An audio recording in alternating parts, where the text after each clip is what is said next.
ప్రధాని మోదీపై CPI AP secretary Eshwaraiah తీవ్ర విమర్శలు చేశారు. వినుకొండ పర్యటనలో భాగంగా కేంద్ర ప్రభుత్వంపై ఈశ్వరయ్య తీవ్ర విమర్శలు చేశారు.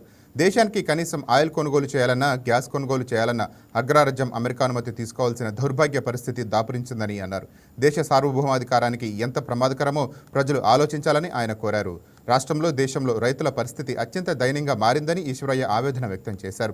వ్యవసాయం పూర్తిగా కుదేలైందని, రైతులకు ఆర్థిక ప్రోత్సాహం లేక పండించిన పంటలకు గిట్టుబాటు ధర రాక మద్దతు ధర కరువై ఆత్మహత్యలకు పాల్పడుతున్నారని అన్నారు.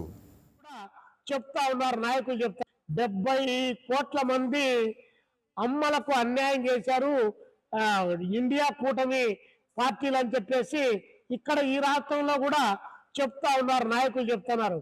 నిజమేనా? మహిళా బిల్లు నరేంద్ర మోడీ గారు అక్కడ పార్లమెంట్ లో ప్రవేశపెట్టారా? మీకు కనీసం చదువు వచ్చా అని చెప్పి అడక్క తప్పడం లేదు. ఎందుకంటే మీరు తప్పుడు మాటలన్నీ, అబద్ధాలను వల్లవేస్తా ఉన్నారు. చంద్రబాబు నాయుడు గారు నిజంగా అన్ని పార్టీలకు ఉత్తరం రాసి మహిళా బిల్లు 16వ తారీఖు వస్తా ఉంది, మీరు దీనికి సపోర్ట్ చేయండి, దీన్ని మనం అందరం కూడా అని చెప్పి ఆయన ముందుగానే చెప్పాడు. బహుశా చంద్రబాబు నాయుడు గారికి అక్కడి నుంచి పైన ఢిల్లీ నుంచి లీకేజ్ వార్తనో లేకపోతే అక్కడ వాళ్ళంతా కూటమి కాబట్టి మాట్లాడుకున్నాడు. 2023వ సంవత్సరంలోనే మహిళా బిల్లు ఆమోదం పొందింది. మీరు ఆ బిల్లు ఆమోదం పొందిన సందర్భంలో మీరు 2029 ఎన్నికల్లో కానీ 2034 ఎన్నికల్లో కానీ మేము దీన్ని అమలు చేస్తామని చెప్పేసి ఆ సందర్భంలో మీరు చెప్పారు. ఎవరు మహిళా బిల్లును వ్యతిరేకించలే.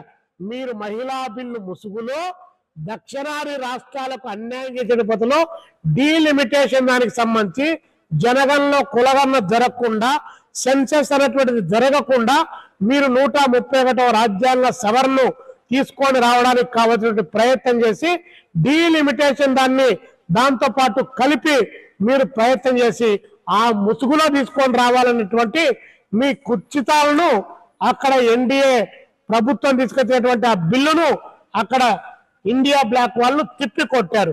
ఇది వాస్తవం.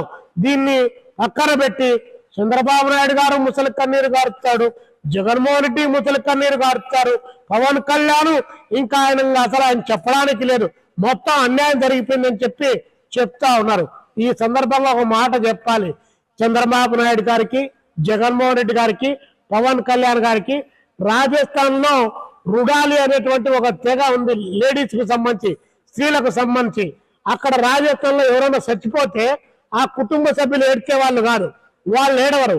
కానీ రుడాలి స్త్రీలు అనే వాళ్ళను పిలిపించి వాళ్ళకు కూలికి డబ్బులు ఇచ్చి ఏడవమని చెప్తారు. వాళ్ళు ఏడుస్తారు, వాళ్ళకు సంబంధం లేకపోయినా. ఇక్కడ రాష్ట్రంలో మీకు ఏమి ప్రయోజనం లేకపోయినా రాష్ట్ర ప్రయోజనాలు పనంగా పెట్టి మీరు ఇక్కడ ఏడుతున్నారు. మీకంటే రుడాలి స్త్రీలు చాలా నయమని చెప్పి ఈ సందర్భంగా ముగ్గురికి చెప్పక తప్పడం లేదు.